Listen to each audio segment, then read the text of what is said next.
It's part of your immune system. It's a cell. It's a white blood cell that goes around eating bad things. So anything that's not supposed to be in your body, it eats it. Okay? So bacteria, there are bacteria in your body, but this is a bad bacteria. Okay? And so if he saw this bacteria, he would eat it. Now, if it was just him, what are the chances of him being eaten? Pretty high, right? But now he has all these friends surrounding him. So he's a lot safer, right? So I'm going to tell you two things again that I need you to memorize, but this time for biofilms instead of plasmids. There are two things that we say are what biofilms are used for. Who can guess one of them? Communication? Yeah, exactly. So when these bacteria are so close to each other, they can talk. So one purpose of a biofilm is cell-to-cell communication. Is that okay? Does that make sense? They like to talk to each other. All right, and then there's one more thing that biofilms are used for. It's right here. Protection? Yes, but I want to add some words to it that he will use.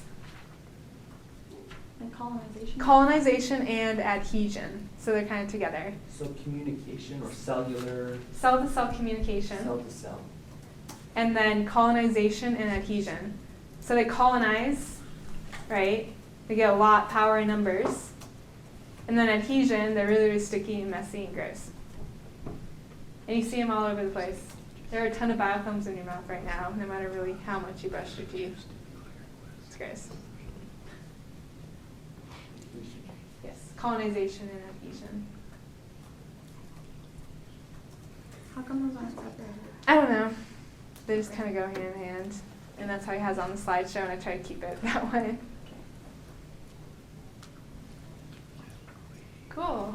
Do viruses have biofilms? No. No. Do they have fimbriae? No. Do they have flagella? No. They have an endoflagella? No. No, they don't have any of these things. Okay? We're going to talk about, if you come back after tomorrow, I'll start to trick you on the differences. One thing I forgot to go over, let's compare the bacterial chromosome to a plasmid. First, how many? How many bacterial chromosomes versus how many plasmids? One chromosome. Many. 0 to 100, hundreds of plasmids. Okay? What about their shape? Well, they're both circular. And then their size, the bacterial chromosome's huge. I think he has a picture in there where it shows a cell blown up. Have you guys seen that? And all the squiggles. Yeah, and all the squiggles on the outside, that's the bacterial chromosome. And then if you look in the bottom, like right-hand corner, I think it is, there's like a little plasmid. It's super small compared to it. Okay, so both circular. What are they made out of? It's always the dumb questions that you guys give me blank looks. DNA, yeah, they're both made out of DNA. Okay, what do they know? Which one knows everything? The bacterial chromosome knows everything for the bacteria. What about the plasmids? Do they know everything? And what are they? Antibiotic resistance, toxin production. What are the two things for biofilms? Communication. Awesome. Now just be able to do that on the test without looking at your notes. Is that okay? Those are the ones you brought up. Does that answer? Talk about capsules and endospores together because everyone mixes those up. I don't understand the point of a yellow marker. Okay. Capsules and endospores. Bacteria, viruses. Bacteria. Yes, we're only talking about bacteria. Okay, these two things.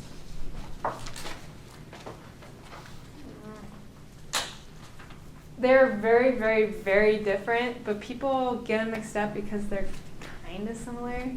You guys will see how different they are in a minute, but do you guys even know the difference between the two right now? The capsule and an endospore? Well, the endospore is kind of like a vegetative state kind of thing that it like caves into or whatever, and then a capsule is like a case that surrounds itself to protect it. Yeah, and to be honest, you don't really need to get that detailed about it, about the structure of it. But, yes. But what else? Capsules are formed in the body. Ooh, that's a good one. Okay, so okay, these are not good pictures, but it's just how I draw it, okay? So right now they look pretty much the same, right? But there are so many different things. Okay, you mentioned a huge one. What did you say again? They're capsules that are formed in the body. Capsules are formed in the I was body. going to ask us how they're formed in the body. How? I'm not really sure. It's a glycocalyx, which is, what does glycocalyx mean? Does anyone know? Break apart the word. Sugars. Sugar. So what is a capsule made out of? Sugars. Sugars. Okay, so that's one big thing. Calyx? What's calyx? There are a ton of different things with glycocalyx. It's just different things that bacteria have that are made out of sugars. The only one you need to know is capsule. Okay, so it's made out of sugars. Now, most of you don't associate sugars with being slippery, but that's exactly what this does. A capsule is very, very slippery. Where did you say a capsule was found? Mike? On the outside of the bacteria.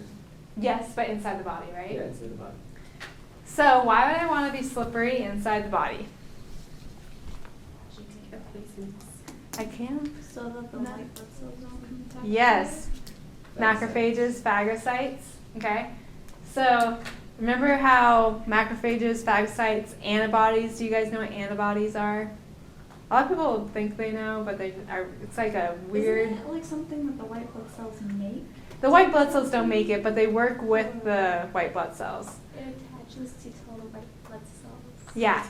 Macrophages are kind of stupid, okay? They just go around eating stuff all day. I kind of think of them as like the Cookie Monster. They just eat. They don't know what they're eating.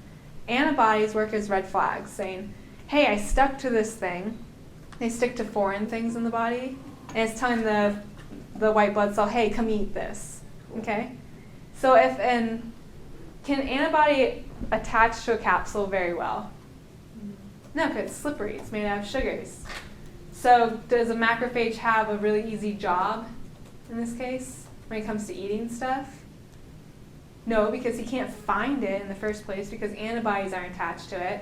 And second of all, even if he did find it, the phagocyte has a hard time grabbing onto it. It's like trying to grab onto a bar of soap. So it's preventing the immune system from eating it, okay? So it's inside the body. Does that make sense to everyone?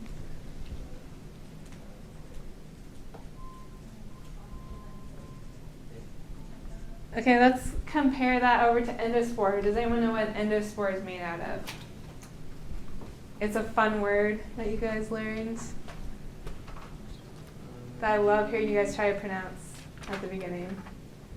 What's like the biggest word you've learned in this class so far? Starts with a P. Peptidoglycan. Yeah, that's it. Yeah. Endospore is made out of peptidoglycan.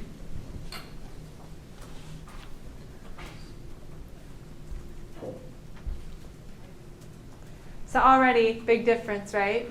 Huge. Peptidoglycan versus sugars. Sugar protein versus sugar. Yeah.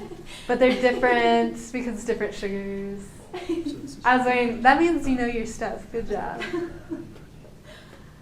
Okay, now let's compare this. Do you find endospores in the body? At first, when I first initially got in, right? Or no? What's the point of an endospore? Who's heard of tetanus?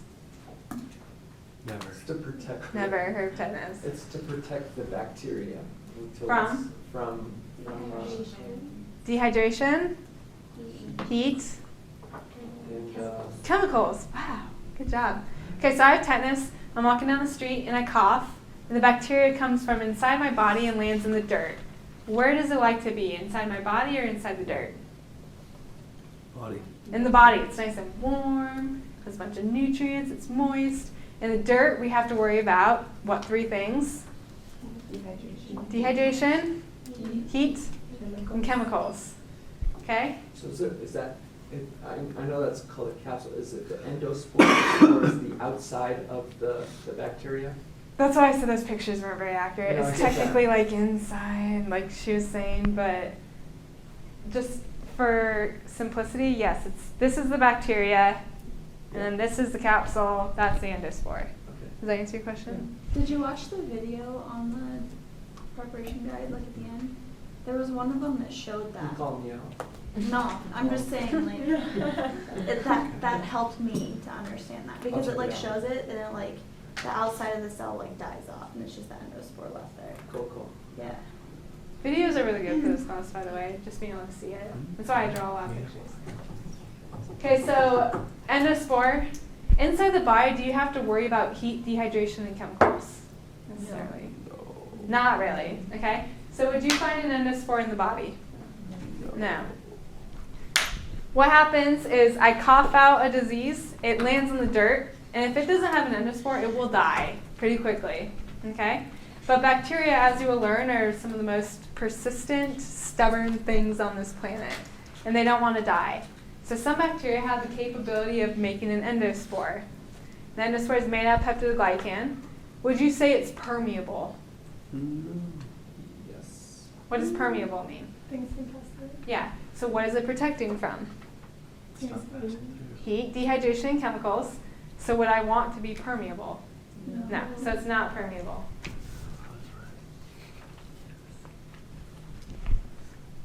What's going on with the bacteria inside of the endospore? Is he happy? Yes. Dormant, hibernation, same thing. So the bacteria, when it's in endospore, it's not really happy. Think, if it's not permeable, nutrients can't get in. So it can't be alive and doing everything that it normally does. Is the capsule permeable? That's a good question, is it? I think he said it was porous or something. Okay, so that means it's permeable? Yes. Yeah. We said the endospore is dormant.